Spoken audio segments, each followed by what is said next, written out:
guys, it is Friday. Welcome to another video of just me talking in my kitchen again. I don't know, I've been having the need to sort of talk a little bit about my approach and theories around reading and studying Japanese textbooks. I feel like recently a lot of people are very much anti-textbooks and anti-studying grammar still.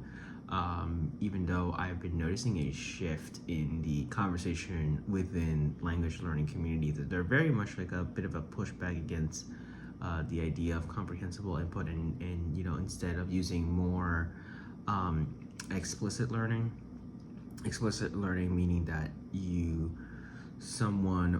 are using a guide that tells you exactly what to do, and you just follow the instructions and you do it. And that's like a very common method of learning, instead of implicit learning, where you are unconsciously picking up on concepts and things, which is basically the whole reason why comprehensible input was theorized, because I think Krashen believed that it was better to sort of learn through sort of the spontaneous nature of conversations, of talking to people. Because when you're talking to someone, or when you are speaking in your native language, you're not really thinking about all the words and like grammar structures and all that. You're just speaking, and it's all in the moment and it's all spontaneous.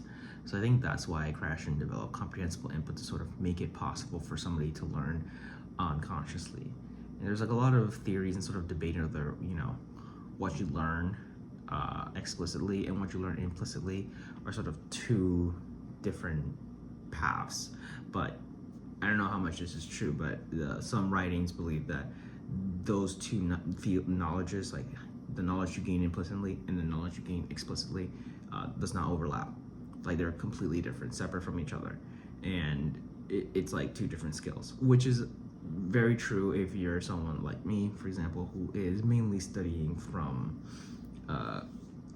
explicit learning and from textbooks and flashcards, and just mostly reading the speaking part, which requires practice, but there's like a lot of implicit knowledge that was gained because it's more of like the spontaneous and more random part of language, that it requires just more experience, and you have to just do a lot of output to get good at speaking. Actually, that's why there's like a counter theory to comprehensible input, which is output theory, which is mainly focused on just speaking and writing. And then the more you do it, then you'll be able to be fluent and speak the language. So I don't know, it's interesting. And the reason why there's like been this pushback against comprehensible input is mainly due to the proliferation of things like AJAT, which are so popular to this day.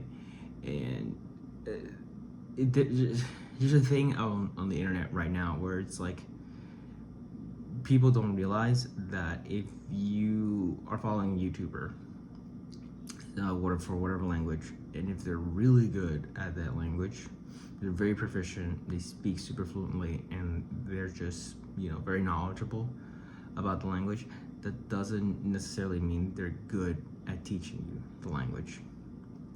So we've been running into a lot of problems where a lot of pretty large content creators in this sort of language learning space have been pushing comprehensible input as the method, as the only method, as the only way of learning a language. And a lot of studies and literatures believe that that's not true, and a lot of people are also pushing back against that. There's a couple of videos recently when I saw where people are really going anti-comprehensible input, not as in the theory itself, right, but as in the idea that that is all you really need to learn a language, which is kind of silly.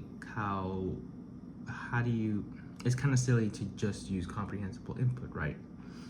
But there's just so many people who just straight off believe in that, a lot of people who teach that, a lot of people who make money on selling you on that idea. I'm trying to teach you a course where in reality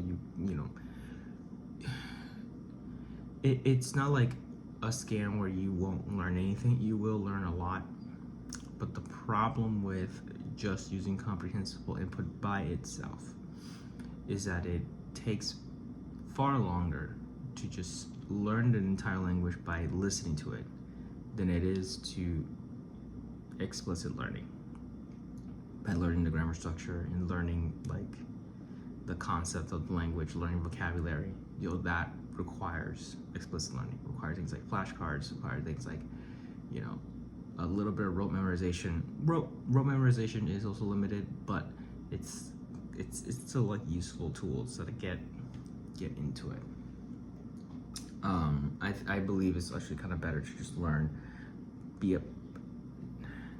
not learn it, but be exposed to the concepts, understand that the concepts exist, the grammar structures exist, and then as you are going through things like your reading and your going through like your input or whatever,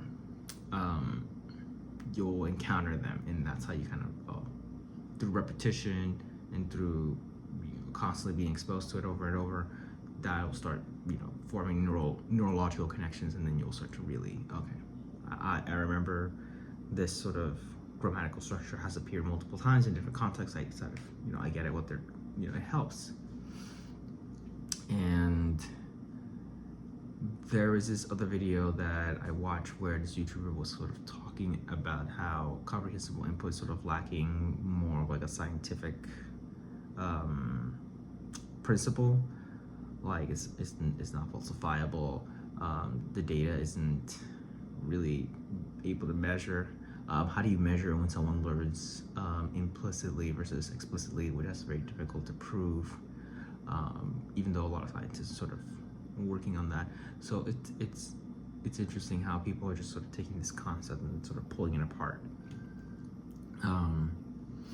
But the majority of the consensus is that comprehensible input is necessary. Like, you need it to like learn the language, and you need to combine it with other things.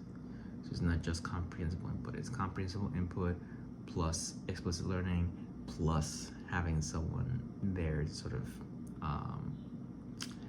guide you through the process, or at least someone that kind of is a buddy for you to kind of, when you make a mistake, to sort of help you and say, hey, no, that's wrong. The third one is the hardest part. I don't think a lot of people have that, but that's what things like italki and language exchange programs are for. So I think that for me is what I'm thinking if I should do. I'm actually very thankful that one of my friends has lived in Japan for 5 years, and they've actually studied it as like their major in college, which was pretty amazing. So I might have to ask for them to maybe be like a language partner. He is a little rusty because he hasn't been in the country for a long time, but yeah, looking forward to do that. But anyway, those are my thoughts. Comprehensible input is still good, but shouldn't be your only method. Read, use flashcards, study from textbook, any textbook. If the textbook sucks, move on to the other one. And if it's possible, find someone that can help you sort of practice speaking and learning the language. Anyway, bye.